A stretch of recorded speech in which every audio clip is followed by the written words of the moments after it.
45 degree की गर्मी में इंडिया के काफी सारे पार्ट्स में डेली बेसिस पे पावर कट्स हो रहे हैं।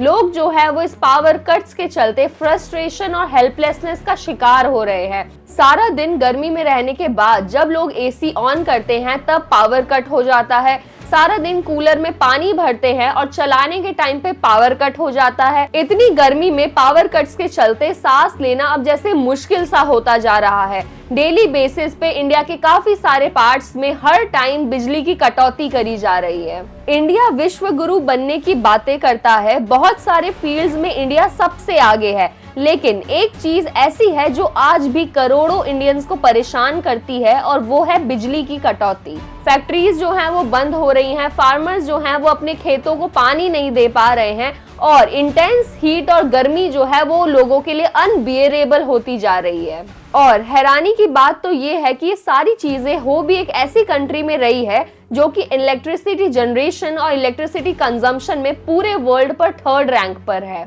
हर साल अप्रोक्सीमेटली 2000 टेरावाट आवर से ज्यादा की इलेक्ट्रिसिटी प्रोड्यूस करता है इंडिया। इंटेंस गर्मी के चलते इंडिया के पावर डिमांड ने नए रिकॉर्ड स्टैब्लिश कर दिए हैं। एक तरफ इंटेंस गर्मी अपने न्यू रिकॉर्ड्स बना रही है और वहीं दूसरी तरफ इलेक्ट्रिसिटी कंजम्पशन अपने न्यू रिकॉर्ड स्टैब्लिश कर रहा है। वहीं यूपी की बात करें तो यूपी की स्टेट गवर्नमेंट ने ये मैंडेट दिया है कि अर्बन एरियाज और डिस्ट्रिक्ट हेडक्वार्टर्स में 24 घंटे, तहसील में 21 घंटे और रूरल एरियाज में 18 घंटे बिजली आनी ही चाहिए। लेकिन ग्राउंड रियलिटी की बात करें तो अभी भी यूपी के बहुत सारे सिटीज में जो लाइट है वो सिर्फ और सिर्फ 12 से 14 घंटे के लिए आ रही है। बाकी के टाइम पे लोग पसीने और अंधेरे में रहने के लिए मजबूर हैं। बहुत सारे opposition leaders like Akhilesh Yadav और मायावती ने क्रिटिसाइज भी किया है पावर कट्स को लेकर। दिल्ली में भी देखे तो पावर कट जो है एक बहुत बड़ा मेजर प्रॉब्लम बन चुका है और वहीं इंडिया के काफी सारे अलग अलग पार्ट से भी ऐसी ही पावर कट्स की वीडियो सामने आ रही हैं। तो अब मेन सवाल ये उठता है कि जब इंडिया में काफी हाई लेवल पे इलेक्ट्रिसिटी का प्रोडक्शन हो रहा है तब भी इंडिया के जो लोग हैं वो अंधेरे और पसीने में रहने के लिए मजबूर क्यों हैं? जब भी इंडिया में भीषण गर्मी का महीना शुरू होता है तब पावर कट्स एक बहुत बड़ी प्रॉब्लम बन जाती है। इंटेंस हीट वेव के चलते इंडिया में इलेक्ट्रिसिटी की जो डिमांड है वो एकदम से सडन स्पाइक करती है और इंडिया की खुद की लिमिटेशंस है, जैसे कि इंफ्रास्ट्रक्चरल और स्ट्रक्चरल लिमिटेशंस की वजह से इंडिया जो है वो अपने इलेक्ट्रिसिटी प्रोडक्शन में अपना 100% नहीं दे पाता है। इंडिया आज भी इलेक्ट्रिसिटी जनरेट करने के लिए कोल पर हेवीली डिपेंडेंट है। 72 से 74% पावर जनरेशन आज भी कोल से होता है और जब भी कोल के सप्लाई में किसी भी तरीके का कोई भी प्रॉब्लम आता है तब हमारा जो पावर प्लांट है उसका प्रोडक्शन अफेक्ट हो जाता है। कोल की शॉर्टेज होने के पीछे काफी सारे रीजंस हैं। माइनिंग में डिले हो जाता है, ट्रांसपोर्टेशन में प्रॉब्लम आ जाती है, मॉनसून्स में माइनिंग पर काफी ज्यादा इम्पैक्ट पड़ता है। काफी बार ऐसी प्रॉब्लम्स भी सामने आती है जब पावर प्लांट्स के पास सिर्फ कुछ ही दिन का कोल का स्टॉक होता है और जैसे ही कोल का स्टॉक खत्म होने लगता है लोड शेडिंग शुरू हो जाती है। खुद सोचो, जब हमारा पूरा का पूरा इलेक्ट्रिसिटी जनरेशन एक ही रिसोर्स पर डिपेंडेंट है और अगर उस रिसोर्स में किसी भी तरीके का कोई भी प्रॉब्लम आता है तो पूरा का पूरा हमारा जो इलेक्ट्रिसिटी प्रोडक्शन है वो अफेक्ट हो जाता है। अब दूसरा सबसे बड़ा रीजन है इंडिया में ज्यादा पावर कट्स होने का, वो है हमारा वीक ट्रांसमिशन सिस्टम और इंफ्रास्ट्रक्चरल प्रॉब्लम्स। आसान भाषा में अगर समझे तो अगर पावर प्लांट्स में इलेक्ट्रिसिटी प्रोड्यूस हो भी गई तो उसको हमारे घर तक लाने के लिए एक पूरा वेल मेंटेन्ड प्रॉपर सिस्टम चाहिए होता है, पूरा नेटवर्क चाहिए होता है। Transmission towers, high voltage wires, substations, transformers, local distribution lines, और अगर इस चेन का एक भी पार्ट वीक हो जाता है तो पूरा एरिया डार्कनेस में चला जाता है। इंडिया के काफी सारे पार्ट्स में ये पूरा का पूरा जो इलेक्ट्रिसिटी इंफ्रास्ट्रक्चर है ये काफी ज्यादा पुराना हो चुका है। आज भी इंडिया के ऐसे काफी सारे पार्ट्स हैं जहां पर अभी भी पुरानी लगाई हुई वायर्स ही यूज होती हैं।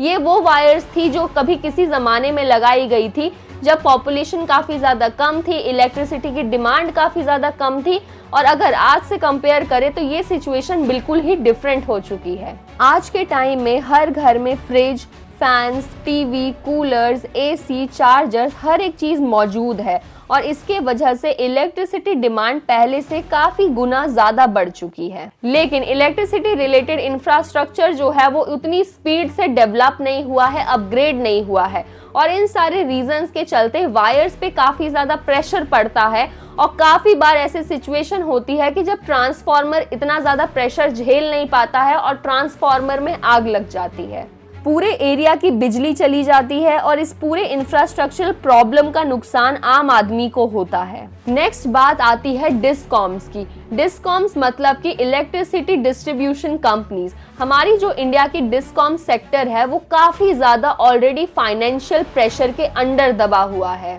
उन पर ह्यूज डेट है, लॉसेस है, पेमेंट डिले होते हैं, और जब कंपनीज फाइनेंशियली वीक होती हैं तो मेंटेनेंस डिले हो जाती हैं। और जब भी कंपनीज जो हैं वो वीक हो जाती हैं तो अपग्रेड जो है वो रुक जाता है, मेंटेनेंस जो है वो डिले हो जाती हैं और न्यू प्रोजेक्ट्स काफी ज्यादा स्लो हो जाते हैं। पॉलिटिकल प्रॉमिसेस सुनने में तो काफी ज्यादा अच्छे लगते हैं, जैसे कि फ्री इलेक्ट्रिसिटी रहेगा, किसी को किसी तरीके का बिल पे करने की जरूरत नहीं है, लेकिन इसका जो हैवी प्राइस है वो हमारे डिस्कॉम सेक्टर को उठाना पड़ता है और एज अ कंज्यूमर बाद में हमें भी पावर कट्स झेलने पड़ते हैं। तो अब सवाल ये उठता है कि प्रॉब्लम तो है, हमारे इलेक्ट्रिसिटी सेक्टर में काफी सारे प्रॉब्लम्स हैं जिसको इम्प्रूव करने की काफी ज्यादा जरूरत है, लेकिन इसके पॉसिबल सॉल्यूशंस हो क्या सकते हैं, अब वो डिस्कस करते हैं। सबसे पहली चीज जिस पे इंडिया को ध्यान देने की काफी ज्यादा जरूरत है वो है इंफ्रास्ट्रक्चर को इम्प्रूव करना।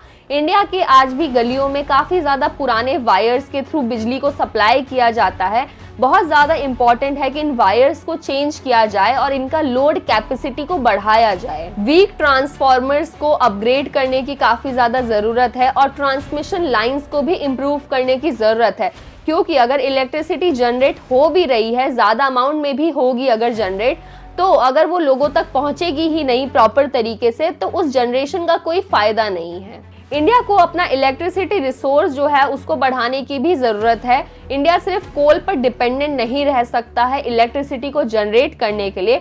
बहुत ज़्यादा इंपॉर्टेंट है कि रिन्यूएबल एनर्जी को प्रमोट किया जाए, सोलर एनर्जी और विंड एनर्जी को प्रमोट किया जाए इलेक्ट्रिसिटी प्रोडक्शन के लिए।